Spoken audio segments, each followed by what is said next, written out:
The intention of the meeting today is to initiate discussion around what off-site amenities, which we are calling conditions, would be considered for a successful rezoning, should it get to that. The discussion today was not intended to focus on additional information requirements that we still need and anticipate to receive from Metro, nor is it to discuss additional elements of the proposed park development plan, including on-site infrastructure components such as water storage tanks and things like that. Rather, it's focused on what conditions council would want to see in place that would be off-site contributions from the developer, which is Metro, to the community, us, Bowen. And with the intention of being really clear and transparent with the developer early in the process so that they're not surprised by the types of conditions that would be imposed upon them should their application be approved so that they can plan accordingly. This, again, is the initial discussion of this conditional requirement setting, and the list before you is draft, and it's a starting place. It's by no means a fixed in stone place, and I anticipate that it'll change, that there'll be maybe things added, maybe things taken off or things amended, and that it likely wouldn't get to a place of being a finalized list of conditions or amenities until much later in the process, potentially not until the fall, but this is just an initial discussion of what council might anticipate. We would also anticipate that this would be referred, because this is a committee of the whole, it'd be referred back to council and then referred out to committees, and there'll be much more discussion and lively debate over this list for the months to come. Okay. And Mr. Martin. Thank you, Mayor Leonard. All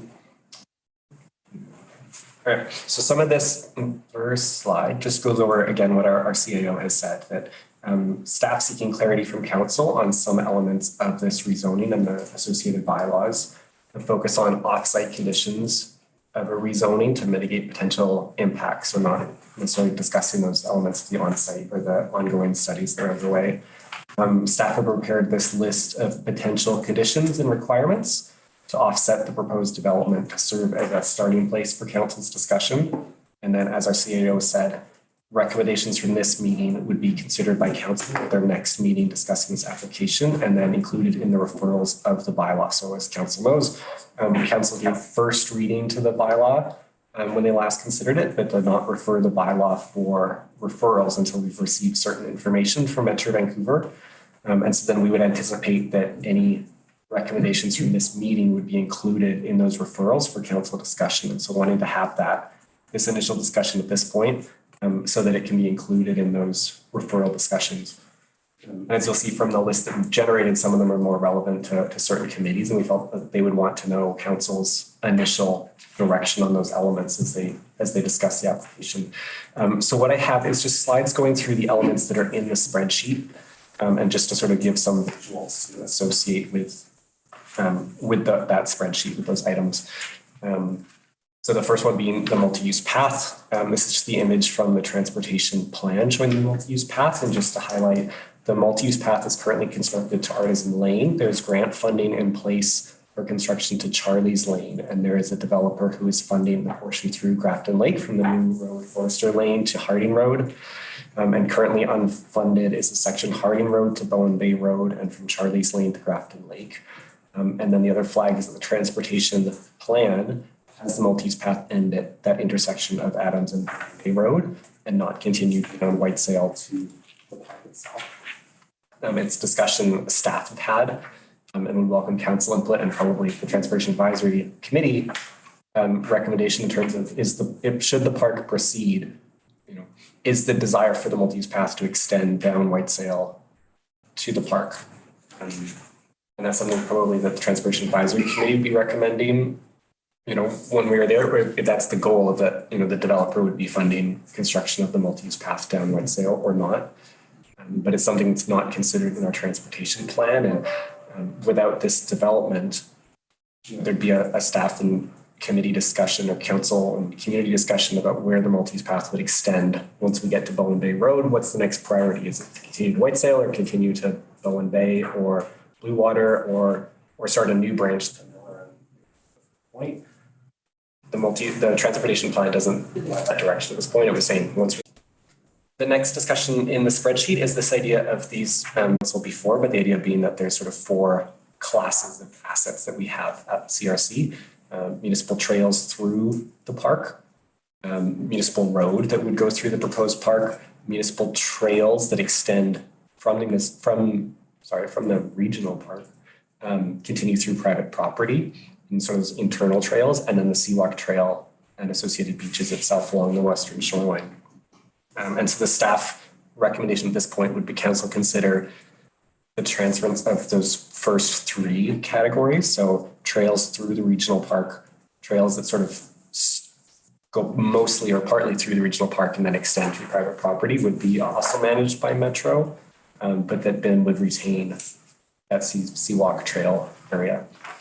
And then included in that, and I'll just say sort of the process of closing a road and transferring it is quite a lengthy process. It involves bylaws and raising title for the land and then transferring the land. So it's not something that would happen right away, but would be included in like the phasing that we agree that it happens at a certain point. And from our point of view, would be considered a contribution to the park that would contribute a amount of land in a certain area to the regional park that reduces our ongoing liability for maintenance, but improves the functionality of the regional park.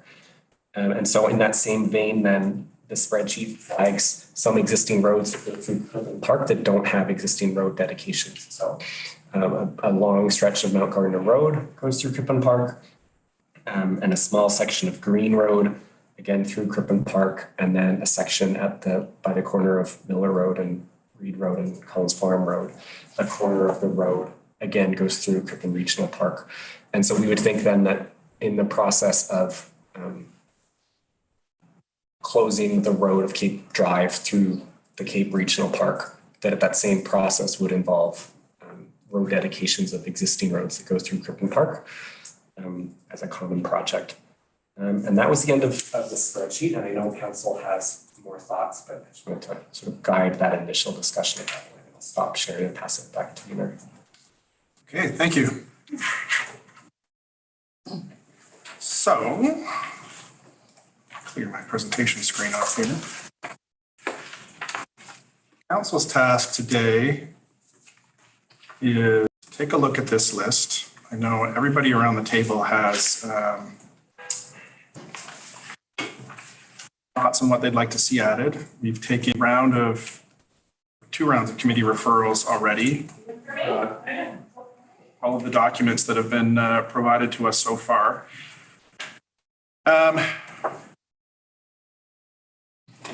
So what I'd like to do is perhaps we can go around the table and discuss thoughts and requirements and things that we would like to see. I might soften the discussion around being exclusively on-site requirements and not necessarily related to in-park developments as well, as I think there's a couple of pieces possibly that we might want to address. And it would be fair notice to Metro Vancouver about what needs to be considered before this even comes before council for second reading, as I think there are some vision pieces and elements that are even contained in the rezoning or the Section 219 covenant or the OCP amendment that might need to be addressed and signal that we want to have addressed before they come forward. So I've got my list. We can start with that list or free to go around the table. Councillor Wake. I'd like to make kind of an overarching comment before we get to the specifics here, and it follows up on what you just suggested about the process and the vision. It actually relates to, I'd like to relate it to 3 letters that we've received in the last couple of months. One from Bert Pater, one from Ed Wapman, and one from Ellen Ellen Hayakawa. And they all suggest that maybe we need to pause here and rethink the overarching vision for this park. And we've had a lot of very clear comment from our community about the camping issue. And maybe there are some other ways to incorporate camping in the park. And group camping has been mentioned. So I just want to flag that I understand this discussion today is going to be about specific things, but I think we're getting the cart before the horse a little bit in terms of it would really serve us well to put Metro on notice that we want to have a discussion about the possibility of a different overarching vision for the park. So I'd be interested what my fellow councillors have to say, but if we could just agree that we're going to have that discussion in the near future. Councillor Morris? From a process perspective, do we have that discussion with the board, the Parks Committee, or both in a joint meeting? With our staff, with their staff? How would we do that? I think it would be a staff-to-staff discussion with our staff, getting some direction in terms of what the council collectively would like to see. To the CEO? Yeah, I would agree with that approach. Council would need to be clear in terms of what its priorities and expectations were, and then staff would take that back to staff would take that back to Metro staff, and then our mayor as representative of Bowen at the regional table and the parks table could also bring forward at those tables as well. And I also do want to be clear that this isn't the only opportunity to be talking about these types of amenities as council. Council can choose to have other committee of the wholes as it desires to talk about off-site, on-site camping or details or visions. So just want to be clear about that too. And I suppose my hope for this meeting is that we get clear all of the big asks, and this is where I think there are some on-site pieces as well and some overarching management and philosophical and conceptual pieces that, given that a second reading wouldn't happen to the fall anyways, everybody's going to go on break politically in August, that we get this off and send it to them and say, we're in the driver's seat and this is what has, this is what needs to be addressed from a council perspective, if there's even to be a consideration of second reading at this point. So,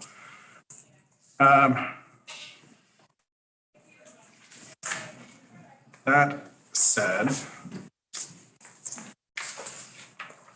pieces that have flagged for me, and I'm not quite sure how we want to keep record of this, and maybe ultimate. So let's talk a little bit about the recommendation that we're driving to as well. So the recommendation that's been driven to, that's on the agenda today, is that we approve the list of conditions as discussed.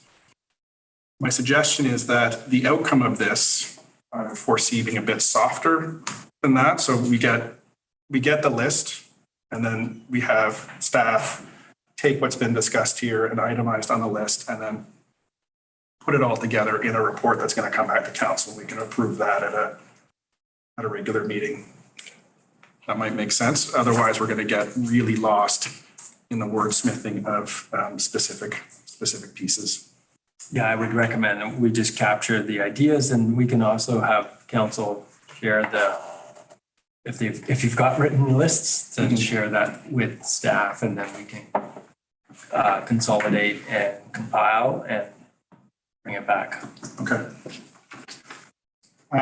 So the pieces that have flagged for me, and I take this opportunity to be first speaker, and then we don't necessarily need to discuss these, but these are items that I'd like to put on the floor for discussion, and then we can go around and see what other councillors have come up with as well.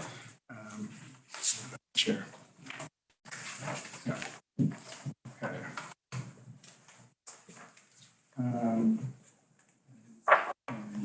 Sophie, I can share a record of this as well. A couple of key components, and some of these are in park and some of these are out of park. The first is the adoption of a visitor use management framework.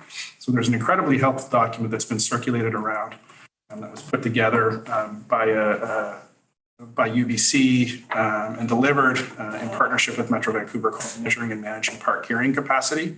And it speaks to empirically validated, data-driven user management frameworks like those used by Parks Canada. Parks Canada adopted the Interagency Visitor Use Management Council of the United States framework, but it ultimately drives a carrying capacity for the park. And to date, I haven't seen anything that deals with a visitor use management framework for the park in any formal sort of way. So I would like to see Metro, as a condition of the rezoning, adopt an empirically validated, data-driven visitor use management framework. I've included some citations there of pieces that they can refer to on that. The second part that I have is the adoption of an adaptive management framework. So adaptive management. Can I interrupt? Can you make? No, you cannot interrupt. But we can't read. Can you make it bigger? I cannot make it bigger. However, I would note that this is a committee of the whole and the public is not recognized at this time. So we're doing our best to move forward with business and consolidate everything that we've gotten so far. The adoption of empirically, so adaptive management refers to an ongoing process that the intention of adaptive management when it's looked at in an empirical way, and we haven't seen this reflected in any of Metro Vancouver's documents so far, is that you're looking at the visitor use impact of the park and tying that into the ecological considerations of what's happening there. And it uses constant and ongoing monitoring and reporting on a holistic variety of data to inform what the development of the park is. So right now in the phasing agreement that we see from Metro Vancouver, we see in year 1, year 2, year 3, year 4, this is what we're driving at. We're ultimately driving at 100 sites. And then under that, they've got this nice arrow that says adaptive management, but that's not actually what adaptive management is. Adaptive management is you've got a starting point, and then based on the visitor use, the ecological considerations, the risk management, the impact on infrastructure, the ongoing development of a park or a project is. So this would include, where am I here? Include, but is not limited to the monitoring of transportation, ecological impact assessments, fire and emergency assessments, resource use like water, waste generation, visitation. And those should be, the monitoring and data of those should be the driver of park development implementation, which it does not appear to be now. And this can be written into the Section 219 covenant or the zoning or the OCP or even dealt with through licensing and permitting. That's to be regularly monitored and reported by Bowen Island and Metro Vancouver. And I've attached a number of references to empirically validated adaptive management here. Next item is alternate road access to the park. So this is a starting point, but net vehicle use of the park shouldn't exist that of the existing 24 residential lots, and additional vehicle use would require construction of a secondary access into the Cape. Subsidized water taxi passenger ferry, so possibly coordinated with TransLink and part of the transit and active transportation network, and used for park reservations as well as Bowen Island residents, given the sheer numbers of this Cape Roger Curtis, but also we're talking Dorman, Davies, and Crippen that are going to generate in an ongoing way. We need some relief in terms of our transportation infrastructure. My belief is that a passenger ferry is the best, passenger ferry or subsidized water taxi is the best way to do that. It would put us back on the path of pre-pandemic levels where commuters were able to access the mainland through passenger ferry as well. However, that was private and it needs subsidy. Protection of coastal bluffs. So I'd like to see the establishment of conservation covenants to prohibit construction or structures or trails along sensitive coastal bluff ecologies. Visitor use of the bluffs to be strictly controlled and monitored by Bowen Island Management. should be plugged into any adaptive management. A buffer zone around the Conservancy. So lot 23 to be managed as Conservancy Eco Reserve. The lots across the road of the Conservancy to be managed so as to impede visitor traffic to the Conservancy. A shuttle from urban Metro Vancouver to Horseshoe Bay. So we do have the shuttle from, that's being contemplated from Snug Cove into the park. But in order to make this truly accessible, I believe we need to see an expansion of that shuttle service. So, to sort of promote the socioeconomic accessibility of the park, a shuttle from inner Metro Vancouver, such as the C-Bus and the City of North Van waterfront, all the way to Horseshoe Bay, and then from Horseshoe Bay to the park. Public transit extension to the park. So TransLink extension of service must be active going to the park prior to a full build out. Visitor dispersal and infrastructure impact in the Cove. So I'd like to see the paging area at the ferry exit and a transfer of land for things that we know that are going to be impacted by visitor use in the Cove, both by Cape Breton Curtis, by Crippen, by Dorman, and that includes the transfer of land for things like the wastewater treatment plant or bird or multi-use path, or even additional washrooms that will impact Snug Cove.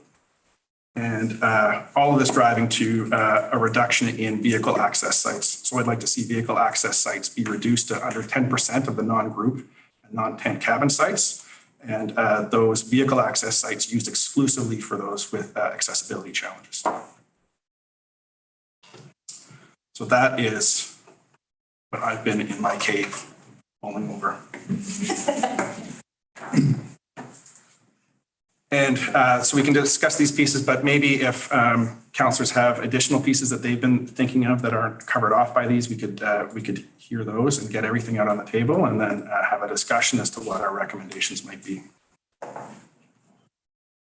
Councillor Fast. Thank you. That's a great list, and I'm afraid I missed a couple at the beginning, not writing fast enough.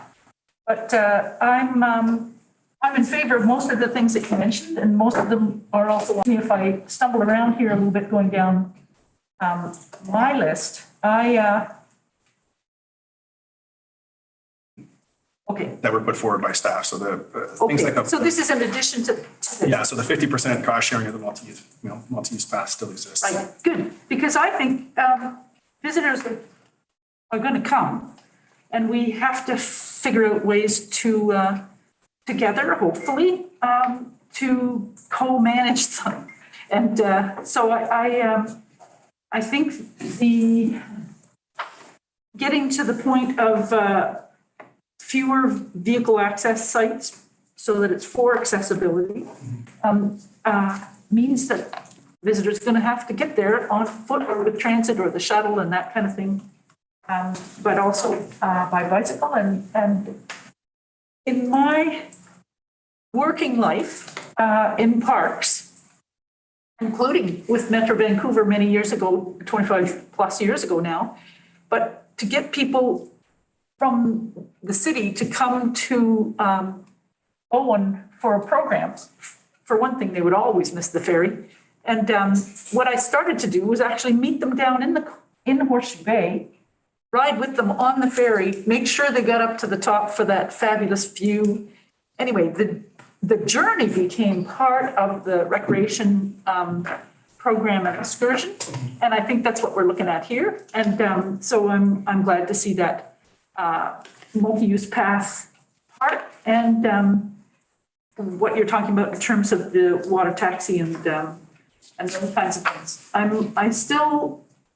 I agree with Councillor Wake that we need I wouldn't call it a shared vision. I would call it a shared purpose statement or a declaration of intent. Like, what are we trying to do together rather than, but vision statements mean different things to different people. But if we had a statement of purpose and that could be a together.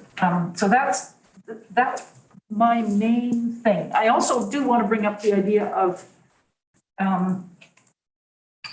alternate access. It seems to me that, and having talked a little bit about this journey part, if there are going to be lots of people using the multi-use pathway, including locals, I think the idea of some kind of park multi-use path, perhaps from Thompson Road or some of the other proposals that have come to us. The Chromie extension as well might be worth looking at, I think. And because it comes off a little flatter, they wouldn't have to ride up the hill to Bob's Knob and then to Thompson and then come down. But all of these, I think, could be explored. So I would add that alternate access from White's, not including white sales, be added to the list. Okay. And that could just be multi-use path and the people with, oh, and the other one I wanted to say is the reservation system. Because I want to be able to manage the use.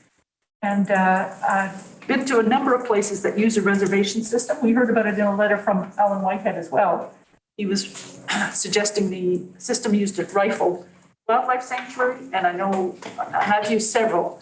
And they're great, and you can do them at the last minute, whatever. But I think that should be a condition that be developed early, because it also helps you manage or monitor the use, as you were talking about. And in addition to the monitoring of on-site and island-wide effects that you were talking about as part of the adaptive management, I would add visitor use of the multi-use pathway. You know, how are people getting there? And the reservation system will allow you better to find out the information that you need. And if I could add to your list, Yep. Besides and it's probably implied, but just so it's clear, if you're monitoring and evaluating the effects, then you're going to adjust the design and whatever management you've got in there. I think that's probably what you mean by adaptive management, but is it in there or not? Evaluating. Yeah. It's probably that you're going to actually adjust the design as you go? Or do you mean Yes, adjust yeah. the management? Yeah, so in an adaptive management framework, that's the iteration part. So Okay. I'd just like to make it clear that adjusting the design is in there as well as the management. As management, you can change the park hours or you can add another staff or something, but that you're talking about adjusting the design as you go. Absolutely. Okay, Yep. great. And that's the end of my list for now, Okay. in addition to the things you said. Councillor Jurgensen has joined us. Hello, Councillor Jurgensen. I see your hand up here online. Yeah, I've been actually quietly here in the background, but I think Zoom has probably hidden me for most of it. So 2 points. I appreciate your list from both of you, as well as Councillor Wake's contributions to it. Two things that immediately came to mind for me when hearing those items, though, were Metro Vancouver's definition of accessibility is quite broad. And in fact would include all their 35 existing vehicle spots. So if we were to try to restrict that to specific accessibility needs, we would have to define what those are. I struggled with that a little bit. Do you have language for that? As to how we could put a border around that? I could research language, but I do not currently have language in front of me because typically that term does not get redefined. Metro Vancouver has expanded its definition to include things like socioeconomic access, physical access, but just in the terms of how far somebody is coming. They seem a very, very broad definition. I can research language on that, no problem. Liam wants to jump in here, and then I'll go to Councillor Jurgensen, I did want to say that we have had some discussion with Metro staff about their interpretation of accessibility, and they do take a really broad view of it and from an equity and inclusion point of view to also consider the ability to physically access a site, not just necessarily from physical disabilities. And so there may be people's reluctance or inability to do walk-in camping. And so they're looking at it from a much broader perspective. Thank you for the clarification. Councillor Fast. Yeah, just to jump in, I think Alex hasn't finished yet, but I like the words that Alex used, which was about the term accessibility, to restrict it to specific disability needs. Those words seem clear, and and if Metro Vancouver chooses to come back with another term, it'll allow us to begin to have a conversation about who exactly, like the concern about people who just don't want to walk in.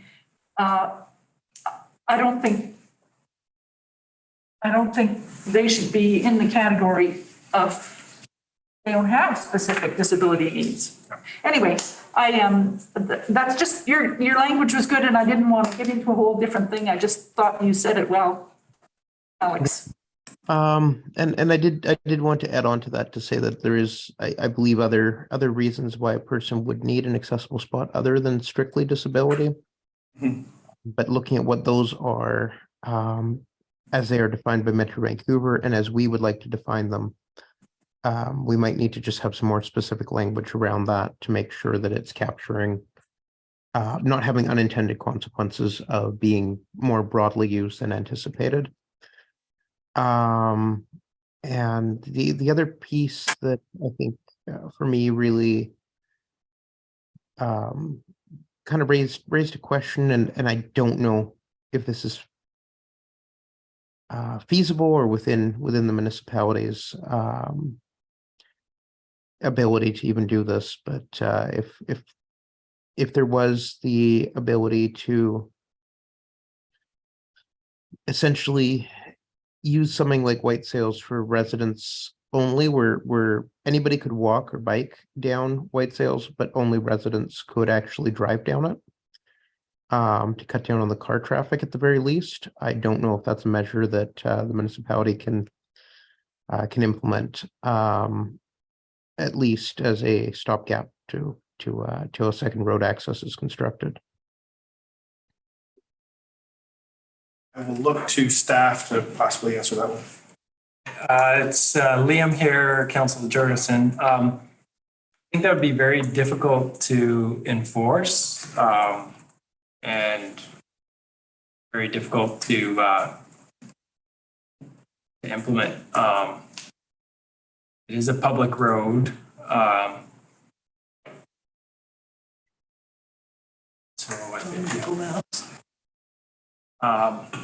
So I think, so I think that would be, worth considering in some regard, but I would be reluctant to go down that road. But because I also think enforcement would be incredibly difficult. And from a practical point of view, I think the development, when developed, there's a subdivision requirement to provide access to lands beyond for any subdivision. And so there was a reason why white sails went right to the edge of Cape Roger Curtis lands, because it would have been contemplated at the time, at some point in time, Cape Roger Curtis would have been developed. And so the notion and idea that white sails would one day become a through road would have been contemplated during subdivision. And but that's not to say that it needs to be the only access road to the Cape Roger Curtis lands. So the alternative road access, I think, is a really reasonable request and thing to consider. And that in and of itself should help mitigate road volume and traffic.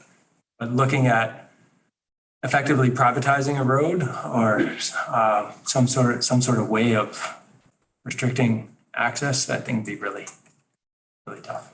I'd look to the planner to add in, or correct me if I'm, I was just gonna flag too, there are municipal beaches and trails at the Cape that we would want Dawn residents to continue to be able to access. Councillor Fast, then Councillor Wake. Actually, I'm going to reverse that because Councillor Wake hasn't spoken yet. So Councillor Wake, Councillor Getty, and then Councillor Fast. Currently unmuted. Well, I'll just speak to this issue and then I'll have some more later so we don't get all mixed up here. But I think the vehicular access is at the crux of many of our issues here. And I think one possibility, and I'll get to it later about if we, rather than having individual campsites, if we can have a conversation about having group camping and all transportation to the park is by shuttle and only by shuttle, with the possible exception of someone with a disability who for some reason can't take a shuttle, then, you know, a special dispensation could be made. But the only private vehicle or the only non-resident vehicles that would be allowed down that road would be those shuttles. And I think, you know, that's not to say the public is not allowed. It just means the public can't take their car in there. They need to take the shuttle in there. And we need to have a place to stay the shuttle, so that there's some logistical things here. But ultimately, I have not understood from Metro at all how they're going to control vehicular access, how they're going to prevent people from just driving in there and perhaps parking at the side of the road, whatever. So we need to not only make a clear statement, you can't drive your vehicle in there, but we also have to have some kind of control in place that is the equivalent, you know, of a gate or a screen. And I think I'd like to make that a condition.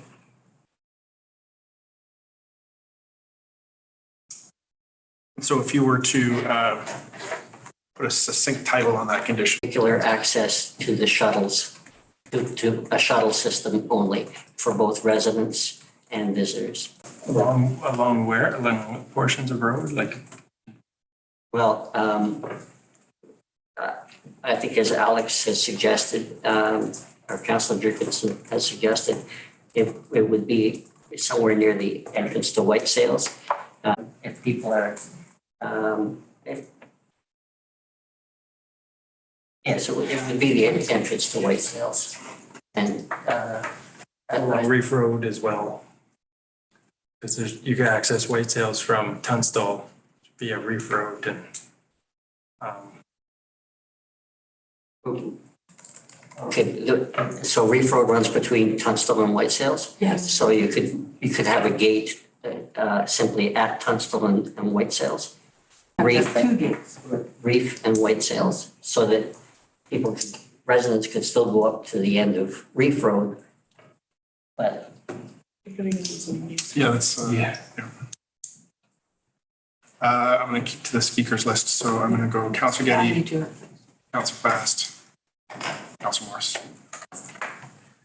Okay, so since the election and the campaign, I've been no camping unless things, and I've been disappointed, badly disappointed in terms of the vision that Metro has been pursuing. So this conversation is actually quite enheartening. I really like your list. I really like the point that Tim raised in terms of that we've had an overall plan. When I start thinking about Cape Roger Curtis, I'm not happy with the Metro plan because it seems to me that it's a 20th century park that they're suggest. And I get it that that's what we're used to and that's what's been proposed. But I think that we're in the 21st century and we really have to think about something that is going, what I would like to see happen is something that goes into the 21st century as a sustainable park, both for the community and this island and for Cape Roger Curtis. And I think about private vehicles and peak oil and how that is not the best vision of the future, so that this whole idea about controlled vehicle access and zero vehicle access and shuttles and from downtown and all the rest of it in terms of from downtown.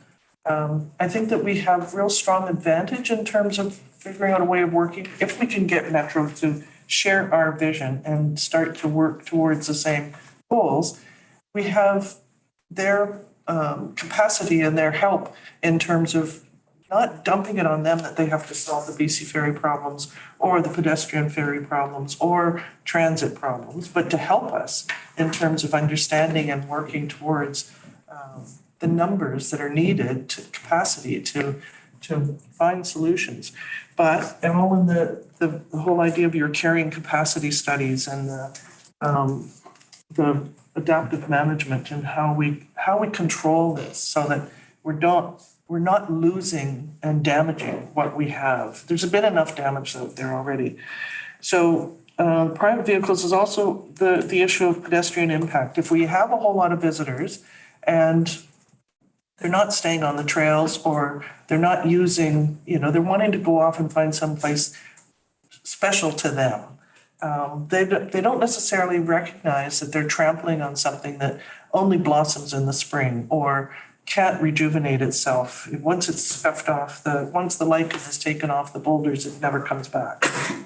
So that there has to be education and signage and some way of making sure that as much as we can to maximize people not going off trail and still having a really good experience and learning the thing.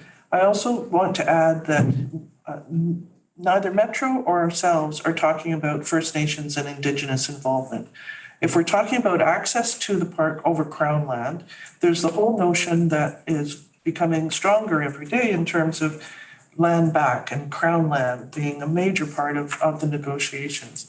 So that element alone, plus they could have, if our local First Nations had a much more vibrant involvement in terms of both the educational and possibly the archaeological and the historical use of that area and Bowen Island, I think we'd be richer for it. And I think that would be a huge draw and benefit to the community in that park. I also think with the whole notion of camping and it not being sustainable and not being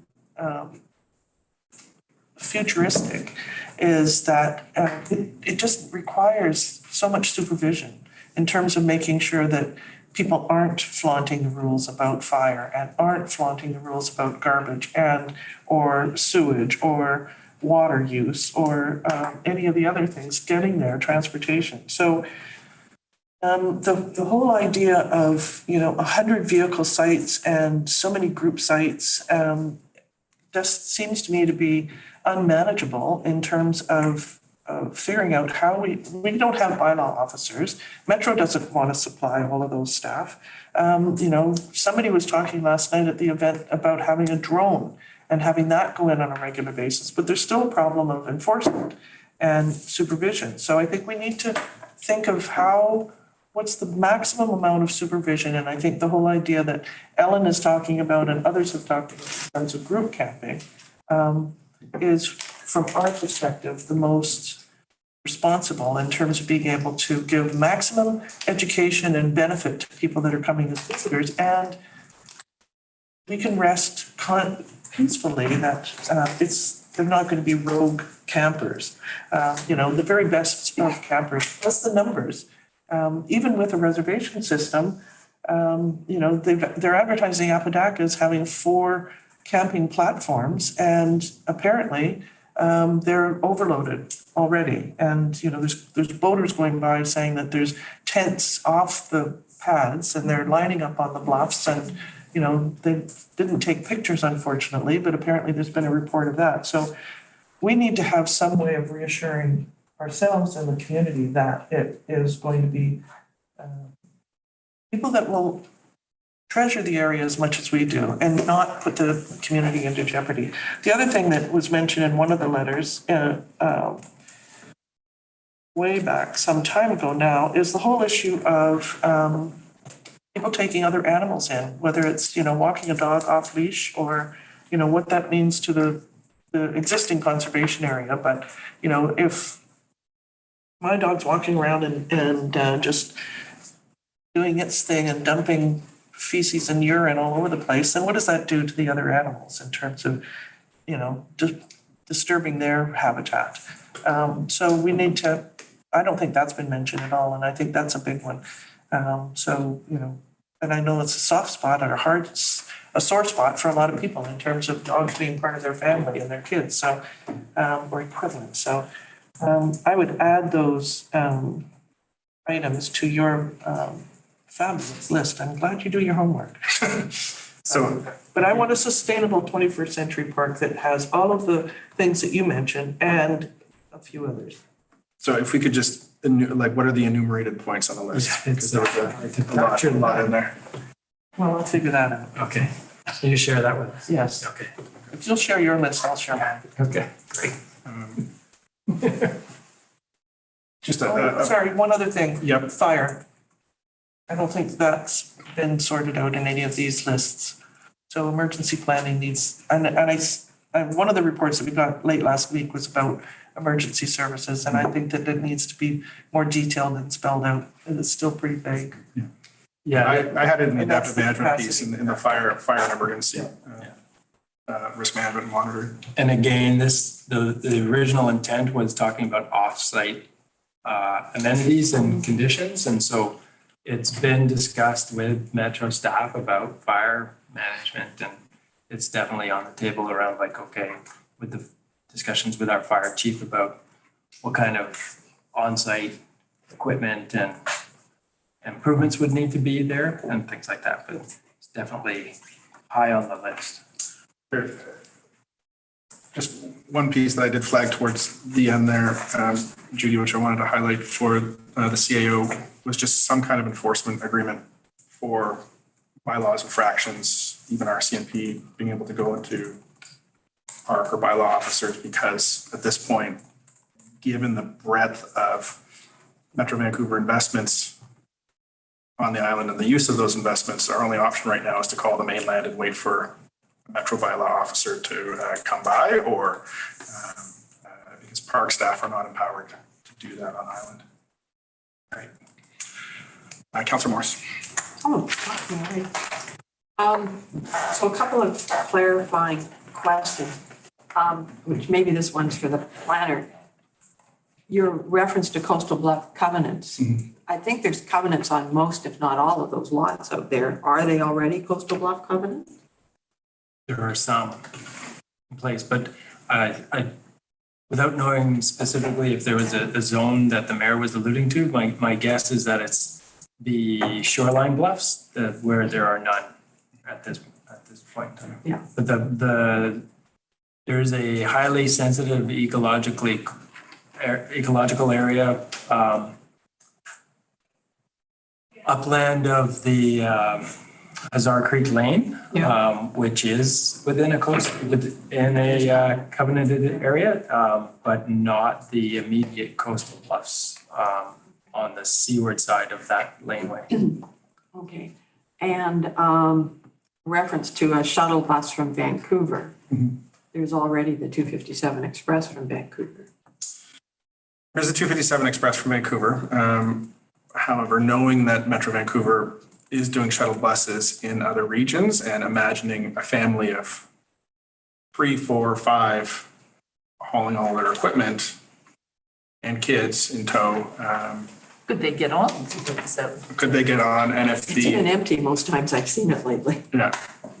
Definitely not during commuting hours when I've. Yeah, commuted in the that's city. great, except for prime 257, you get the buses full and it's just like, but I think it's worthwhile. It was something that was mentioned to me by one of the staff members. So, I'm just taking that as face value and putting it in here. And in terms of making it socioeconomically accessible park, if that's some of the ways that we're defining accessibility, then, being able to access a park without a vehicle, as a working family that's going to have your equipment taken care of, Yeah, you just load your equipment onto the bus. makes sense. And then Okay. presents other options like Barry's provided luggage Okay, trains. we're good. When we talk about a reservation system, are we talking about just for camping or for all users to the park? Councillor Fast to respond. Very quickly, I'm talking about all users to the park. And just to point out, the way they work nowadays is they use tech. So you go up and you hold your phone or however you want to do it, your text messages or whatever, and the gate automatically opens if you have. So it's a way of controlling vehicle access. That's vehicles, I'm talking about walking. You could do it with any kind of, yes, reservations can open access.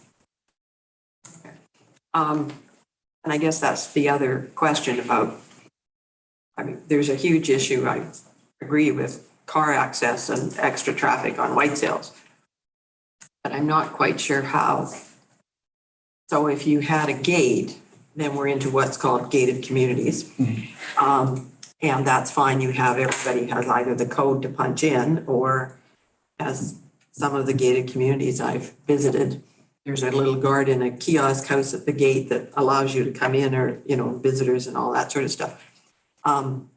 So technically it is, but it will make life a little bit more inconvenient for residents. And when you're talking about car access for residents only, you're meaning Whitesales residents.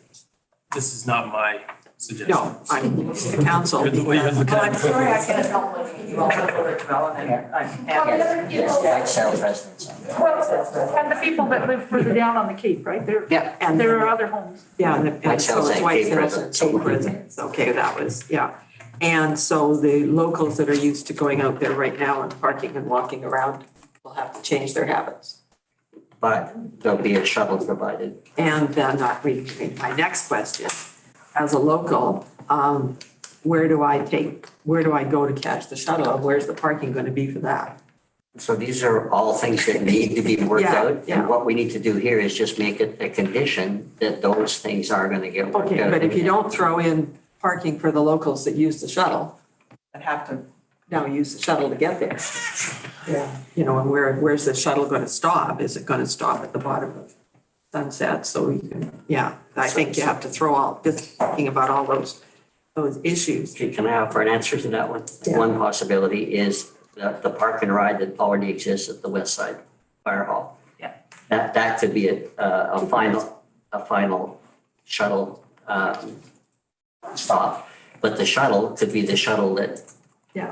like, we're gonna be getting everybody doing everything once we get too many of us to go on the ferry with our cars. Okay. So what else do I have? Questions here. I guess another issue that I was wondering about, if we can't, is there enough room on Whitesales to have a proper sidewalk protection for the Whitesales residents? If there's no way to get access in, and that. So do we actually know where the road right of way is and that kind of stuff, and, you know, throwing into the mix the proper sidewalk for Whitesales? Glenn Martin. I would just say to the council, it's a 25 right of way, which has then like theoretical space to include a sidewalk. Yeah. There's no sort of plans at this point of knowing how exactly that would be configured and what the impact that's available now, for example. Yeah, okay.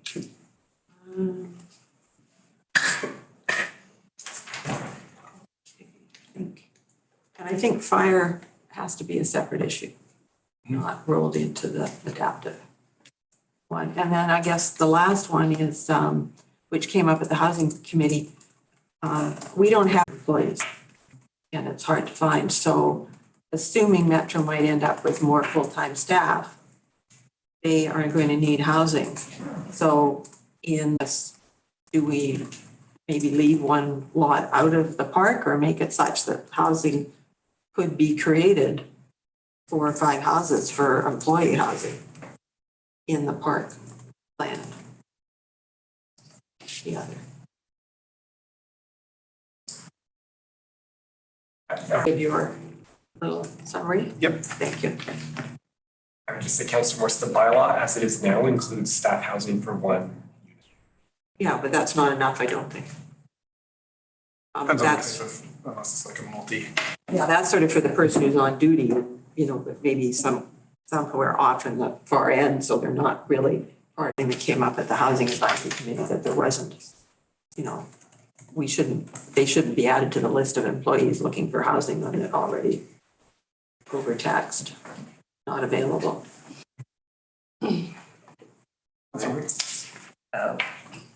Mr. Martin, the one unit, could that be a multi-unit building? Even a dormitory style? It's temporary housing, it's not permanent housing, it's housing for the people who are on shift in the park. I would have to review the wording of the bylaw, but my understanding, my recollection is it's a unit, a dwelling unit is intended as one dwelling unit, so one kitchen, one living area.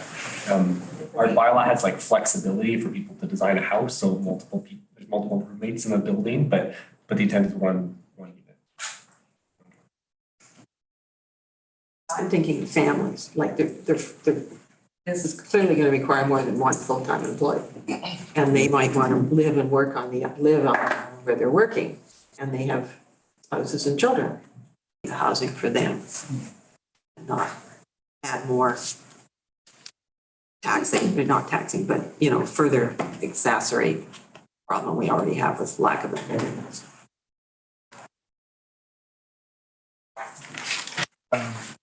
Maybe there's an ask of whether they'd like to see an increase in the staff housing component of their zoning. Councilor Fast? Thank you. I had a couple more comments to add. I'm not interested in creating housing in a park. I would need to be convinced of that one. But anyway, the idea of, I wanted to mention that Metro Vancouver, going from Judy's idea of a sustainable 21st century park, I like that idea. And Metro Vancouver does do some of that. For example, over here in Crippen, which is now 40 years old, the wetland has been naturally restoring itself with some help from Metro Vancouver, who've done some clearing of invasives over the years and allowing the beavers to return and planting some trees. Anyway, they have a good record of protecting and restoring regional parks. I was at Burnaby Lake Regional Park on the weekend. They have that. I'm talking about the natural ecosystems. And at Burnaby Lake Regional Park now has sandhill cranes nesting in it as of last year. And lots of wildlife there. They are bringing back the native turtles, that kind of thing. And lots of people there. They all stay on the trail and the boardwalk. And I can send around some photos if you like, but it's a place you go to watch. And then Iona Beach Regional Park. I remember when it was a sewage treatment plant and nothing else, but people had started to go out there to watch airplanes and fly kites and walk on the sand. And Metro Vancouver took it over.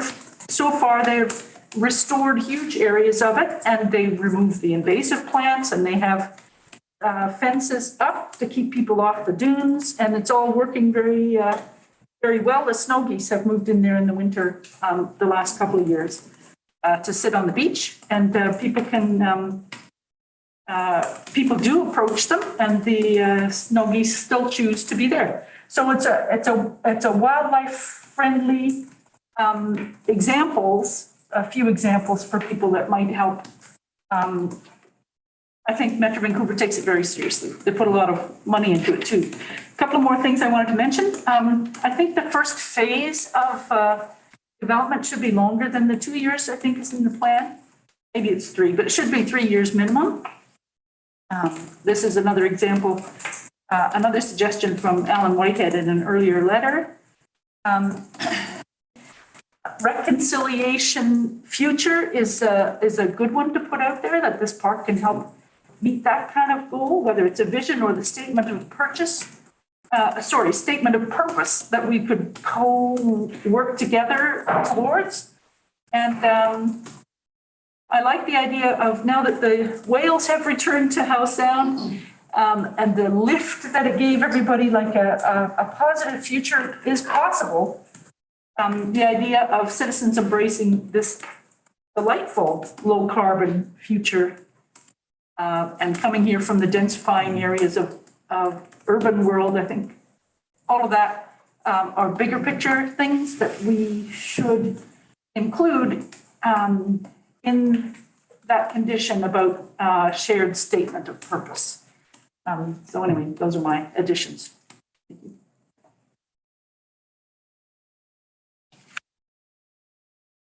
Oh, and I like the idea of developing the group camping first with the educational learning experience, as some others have mentioned.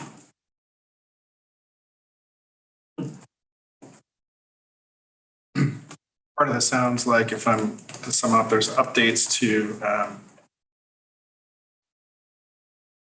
the phasing that need to change. And I note in there, in the phasing summary, and this is one of the challenges that I see in the phasing summary, is that the phasing is actually dictating the adaptive management, as opposed to the adaptive management driving the implementation and development. Yeah.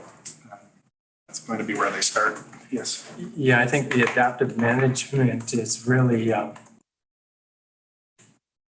like at risk of Going under. being inappropriate.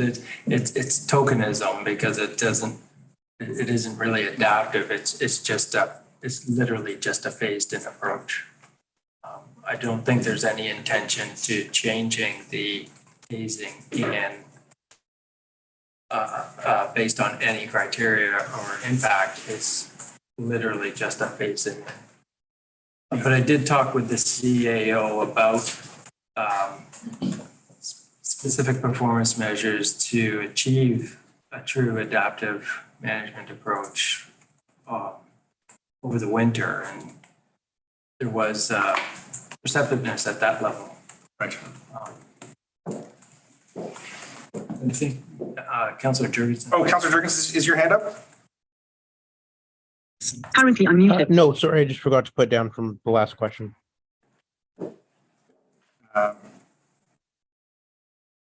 Part of a chunk of this are pieces that we've heard or been floated to us or been talked to us about, and we're not seeing in writing. So the lead that I'm taking is that the onus is on this council to put it in writing and saying these are the pieces. This is what we want to have happen, and before we're even going to discuss moving forward, and then we'll go from there. Yes. I have one more, and it relates to the accessibility piece that we began discussing. And it's defining the target audience or the target visitor. Like, do we want the people to come with who don't have a car, or who live in maybe it's about equity of income, and how could they afford a camper to go off to provincial parks, for example, or people that don't have a vehicle, or people with specific disability needs, or people who are at a stage in their life, either very young or very old, who they can't go as far as they used to go. But defining the visitors better, I think, would help us communicate with Metro Vancouver, because maybe the people that we're not designing this park for are the people with a camper on the back of their truck that are going to come with 2 cases of beer and expect to drive in. And so defining the target audience, I think or the target visitor, or the expected visitor, or the desired visitor, who do we want to invite? I think that will help to make the planning better, right? Yeah. Because you're going to plan for them once we can agree on that. So that, that's what visitors do we want to invite and ensure can participate. I would put that on as a condition before we go further with that we need that many car campsite. Where's the justification for that, for example? Anyway. No, and that was the intention of the, so part of our work is to shape visitor use through the conditions that we're providing. And that was ultimately what I was getting at in the, so I had the requirement of reduction of vehicle access sites to, when we did first reading, we changed it from a menu of sites to a percentage. And this is where I'd like to see that percentage come down. And I've done, being in the field, and I've written academic work on the socioeconomic nature of access to nature. And when the existing park model right now has a survivorship bias because it, car camping, as I think you're alluding to, leads to a specific type of camper that accesses a facility. And the inequity that occurs in that is that, if you're building Vancouver, and this is where my messaging to the board and to the Regional Parks Committee has been very clear in that all of the tools and strategy and documents are there for a next generation park to be enacted. But there hasn't been one that's been seen yet. So in the Climate 2050 plan, in the Green Spaces Roadmap that supports that, the Regional Parks Committee just received a report on active transportation to parks and the uptake of that. In TransLink's 10-year priorities and plans and the ability in terms of a strategic piece are there. But it requires a last mile will and faith and desire to innovate to get out of the existing models. And I think it was Judy that called it the 20th century model of a park. And the type of park that would work on Bowen hasn't been contemplated. So we've talked about Ms. Hayakawa's letter. We've talked about letters from Ms. Johnson. We've talked about group sites. We've talked about the Indigenous relations piece. But those types of visions haven't been in the nation so far. And I'll come back to you whether it has been. But this is where the opportunity is, and that type of forward thinking park that takes people out of vehicles, that connects folks in climate responsible and ecological responsible ways, that has a management plan that is highly sensitive to the relationship of human use and ecology, that has the opportunity to reclaim land that was cleared and developed and marked for development on those sites. This is the type of opportunity that exists, and it requires a shift of thinking, but none of this is out in left field, is what I'm saying, because it's all there in the existing plans, it's all there in existing strategies, and it's all been languaged both academically on the ground in other places and strategically from our regional partners. Yeah, and speaking to language, I just wanted to add the point that instead of calling it a 21st century park, we could call it a 2050 park to line up with Metro 2050 and regional greenways 2050 in the park, all of those climate 2050, transportation 2050 plans. We call it a 2050 park. Anyway, it's just an idea. No, and that's literally the language that I've used. I've said that,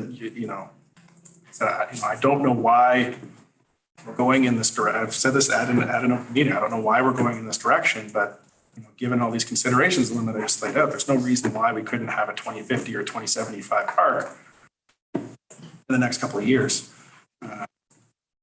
So, and this is where politically and from a governance standpoint, it's like there's a visioning piece, but it seems like some of the visioning language is getting lost. So our opportunity here is like, okay, well, what are the actual conditions and what are the specific pieces that we need to ask that will shape use in that direction? One of the things then that I would propose is to, as a condition, ask that the various 2050 plans, the regional Greenway Plan 2050, the Metro 2050, the Regional Growth Strategy, the Transportation 2050, all of those 2050 plans be specifically referenced in the concept plan. Because that might, That's very interesting. You know. Yeah. Anyway. I see where you're going with that. yeah, Yeah, all the language is yeah, in there already. yeah, oh, I agree. Okay, Councillor Wick. So you just got, what you just got to was the stuff that I wanted to get to. Okay. I want to take it even a little further and just clarify that basically if we only open the park for overnight use to groups, and there is going to have to be some sort of definition of what a group is, but groups that have an educational component, whether it's nature or connection or whatever, they're going to come with the solution to a lot of these problems that we're raising here. They're going to come with people who are going to be looking out for the members of the group, supervising the members of the group, while teaching them, also keeping them out of wandering around. And that in turn reduces the staff requirement from the parks side of things. Because basically, all these groups are going to come with their own, in effect, staff, maybe volunteers, but it's going to reduce the need for a park warden or whatever to go around patrolling. It also, as you mentioned, it includes the possibility of our Indigenous participation, have Indigenous groups and Indigenous learning as part of this, which I think would be great. It reduces some of the risks that we talked about, wildfire and other things, because we've got people on site. All this is to say, I think we could take it the next step and say it's only group camping. There are no individual sites, because it's the individual sites where we have to worry about, well, how do we keep them not coming in if they don't have a reservation, all those problems of access. We're still going to have some kind of gate, something coming in for the day. It probably is going to have to be an outpost. It's a manned person standing there letting people through. But the point I want to make here clearly is I think the condition is group camping only. At least let's have a discussion about that. As a guy that's done outdoor education for many decades, there's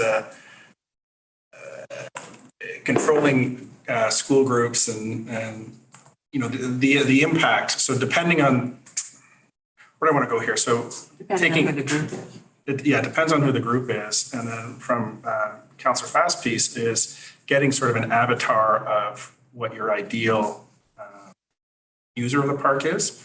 And then even looking at it as individual sites from like the perspective of a father and, you know, limiting that type of access to Cape Roger Curtis. And particularly if you're structuring it in such a way that you're creating an infrastructure that discourages the use of like standing camps, like, you know, coolers and beer and all of that. It's active transport access through shuttle bus. That's going to draw a specific kind of camper. And educationally, if you're doing, you know, Leave No Trace 2050 style visitor education management, that when you're coming on site, then a combination of monitoring, the impact, my sense of the impact between group camping and individual camping is I don't know if one's actually less impactful than the other.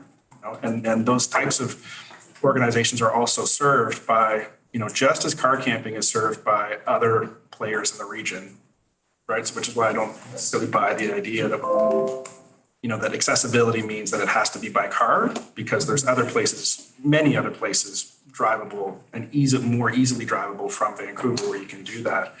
There are other places from Elphinstone, Stassimat, other group areas that serve those types of populations. So getting into,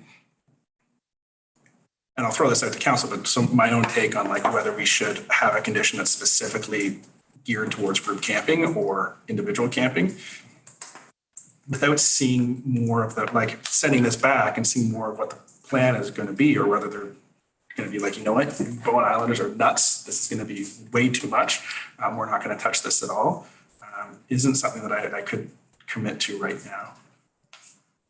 And Councillor Getty, then Councillor Fast. I think that if we're going to try and figure out who the ideal visitor is going to be, that might be more difficult than I still go back to your idea about the carrying capacity and the adaptive management process. So if we can figure out what the land can support and what the features of the land are that are of most interest to people, and everything evolves from that piece of land and where it's located on this island. So I think if we focus on that in terms of those two elements in terms of carrying capacity and adaptive management, that will, it cuts across what age and accessibility and, there's going to be all sorts of people that are interested in an experience of that place and what it is that we can support in terms of visitors. So if it's not going to be numbers and it's not going to be vehicles and it's not going to be, stag parties, then, we can figure out the land is just not going to be set up so that those kinds of groups are going to be, have easy access to it. Councillor Fast. Thank you. I'm just thinking about what Judy said, but to go back to group camping for a moment, I too have lots of experience with group camping and school classes, particularly and children's groups in parks. And I'm not convinced the impact would be less. I think there's a certain recess syndrome that sets in when you're with a school group and need to run and play. Not that all groups would be like that, but I like the idea, but I'm not sure that restricting it to group camping would mean less impact on the site. I also want to point out that they've got Camp Capilano, which is a group campsite just over there at Capilano region in North Van. And it's not highly booked and it's not that expensive and it doesn't get used as much as you might expect. And when it does get used, at least 25 years ago, the teachers, because of the expense, the added expense, they didn't necessarily want the ecological learning experiences. They wanted to swim in the pool and do some of the other activities, the compass activities and things like that. Anyway, I just wanted to mention those things.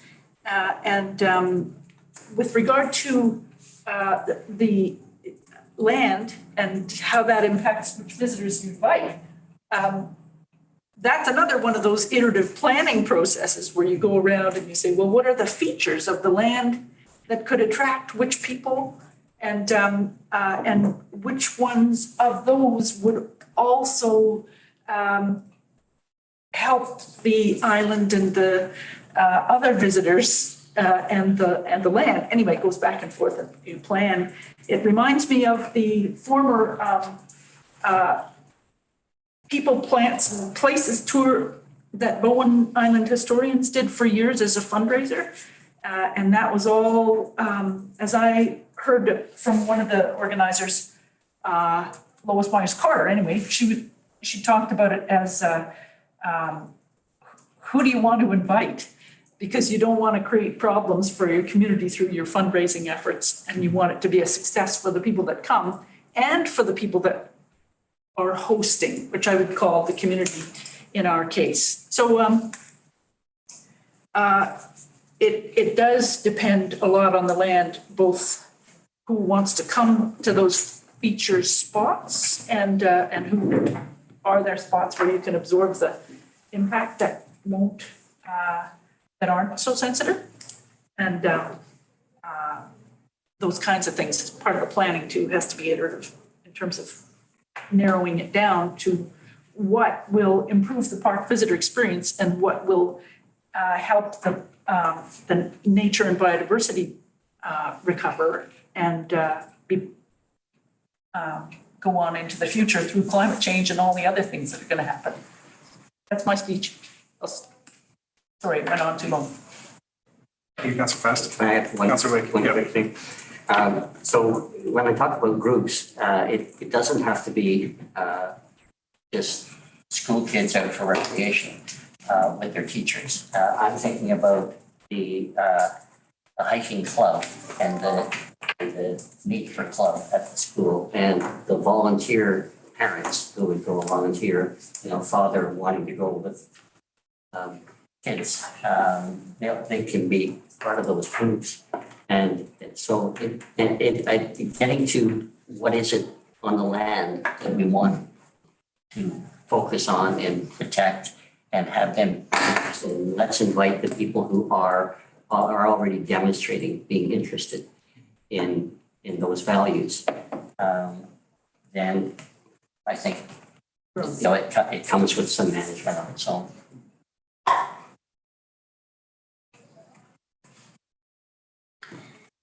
All right, so where are we at?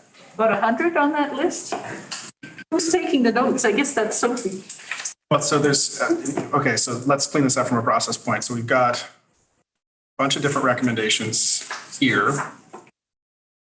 Many of them seem adopted or there's consensus on many of them. There's elements, I think, that still need to be passed on to staff, such as Councillor Eddy.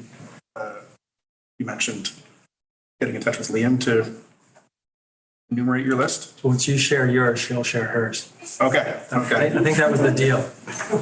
But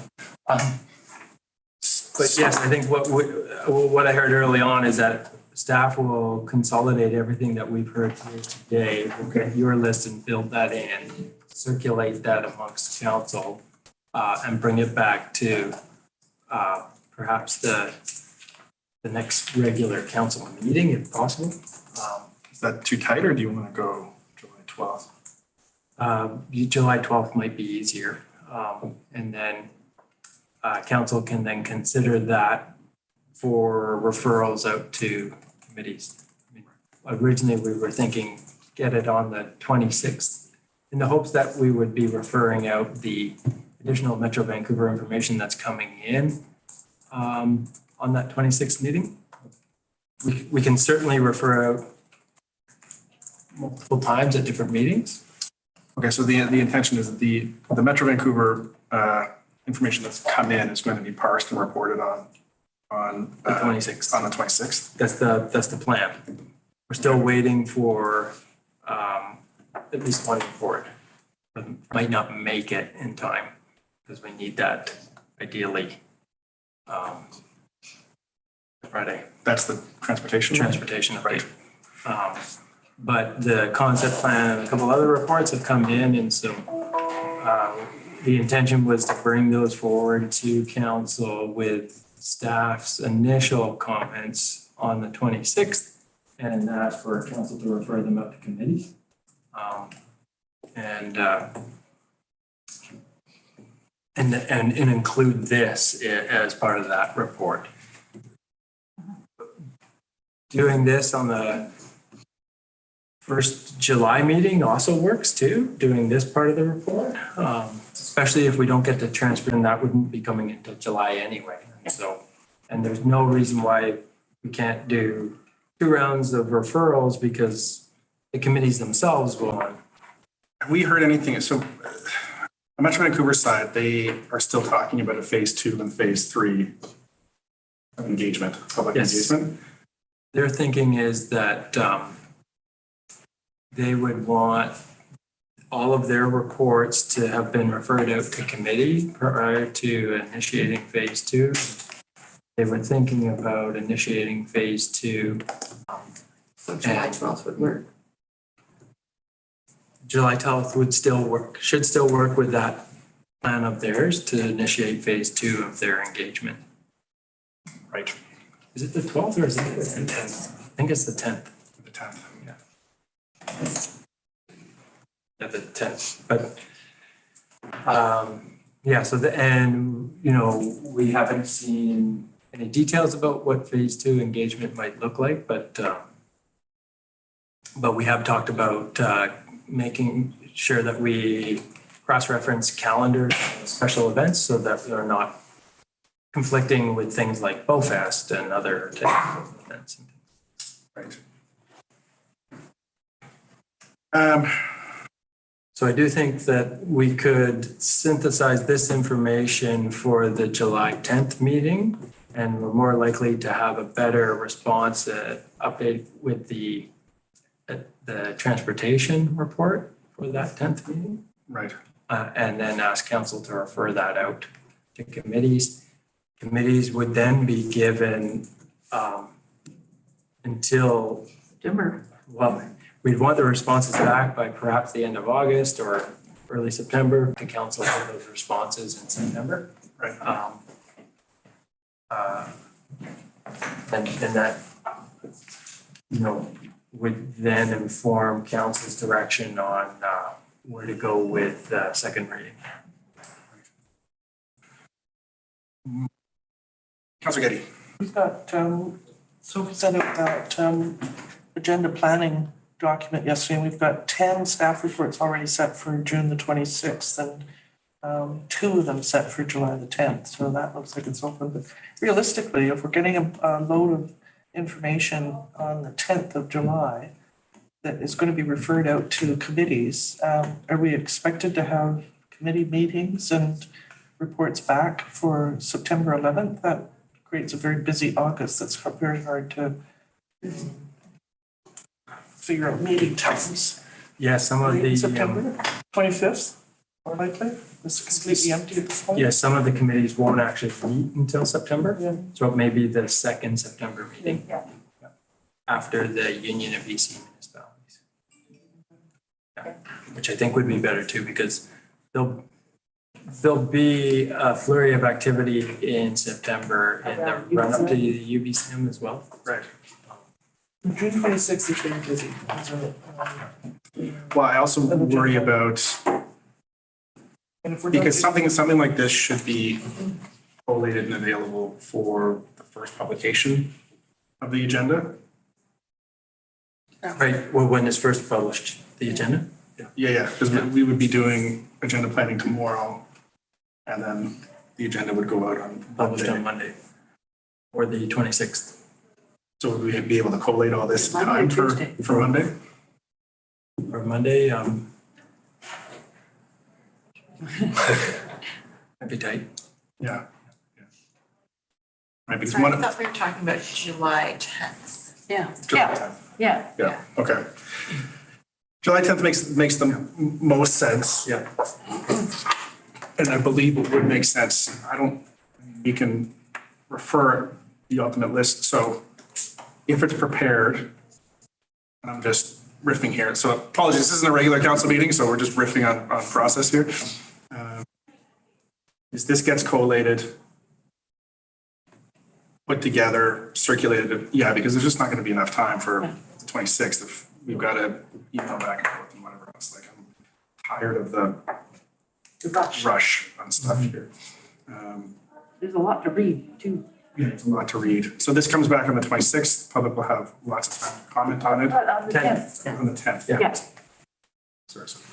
So, Comes back, hang on, let me finish my train of thought here. Comes back on the 10th. Public has time to comment on it. We'll likely see public comments. Many of them on that meeting as well. And my hope would be that on that 10th meeting, that list actually gets sent to Metro Vancouver. Yeah, it gets referred out to committees, to Metro, to, Right. it's on the public Because there's agenda. gonna- They're looking forward to seeing it. They're looking for it, and then there's going to be 2 different parts of business that have to happen. So one is this list that goes to Metro Vancouver and kind of defines the council has said is playing field. And then the other part is going to be dealing with the reports that they've given us and then doing a referral.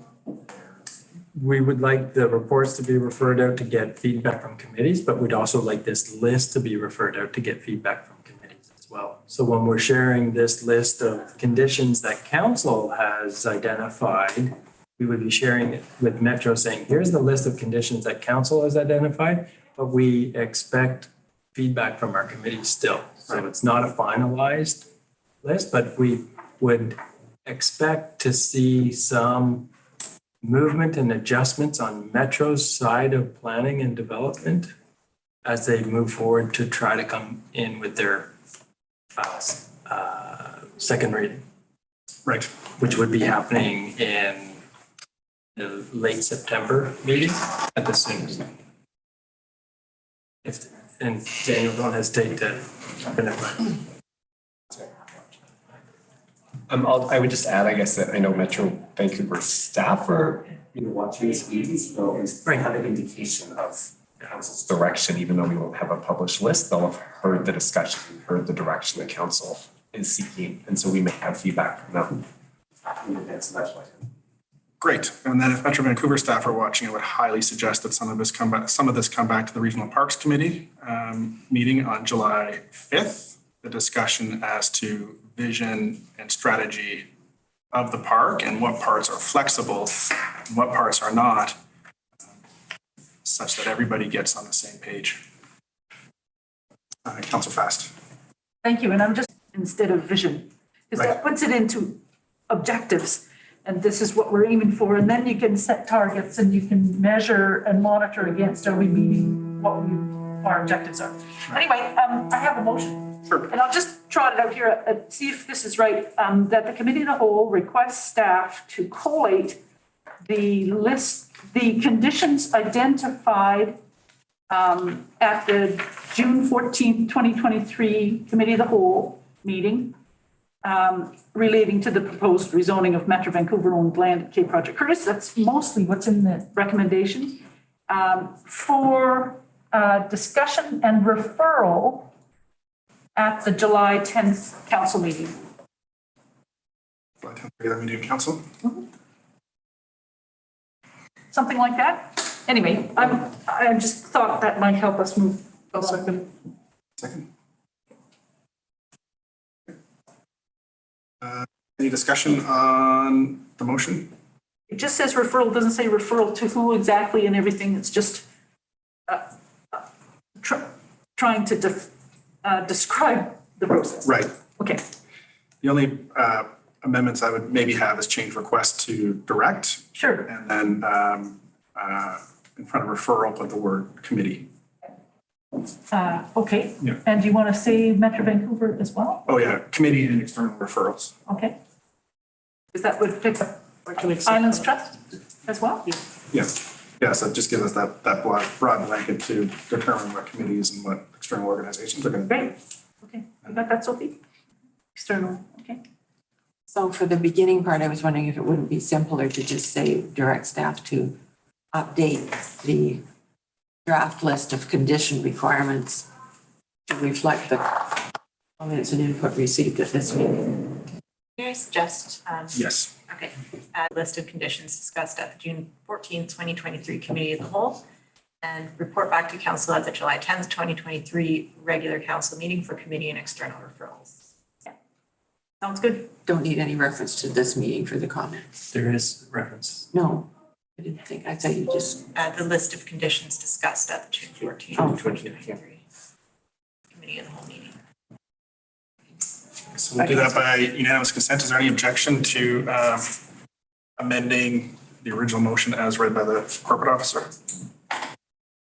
Okay, so it's been moved and seconded. So the main motion as amended, any discussion? Seeing none, I'll call the question. All in favor, raise your hand and say aye. Aye. Aye. Any opposed? Aye. That carries unanimously. Thank you. Currently.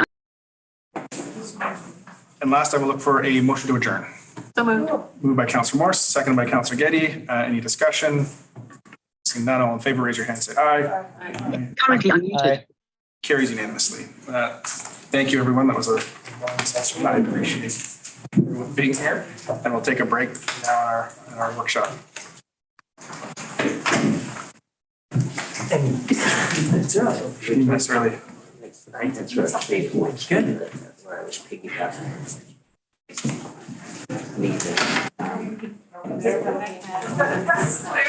Sophie, can you stop the live YouTube?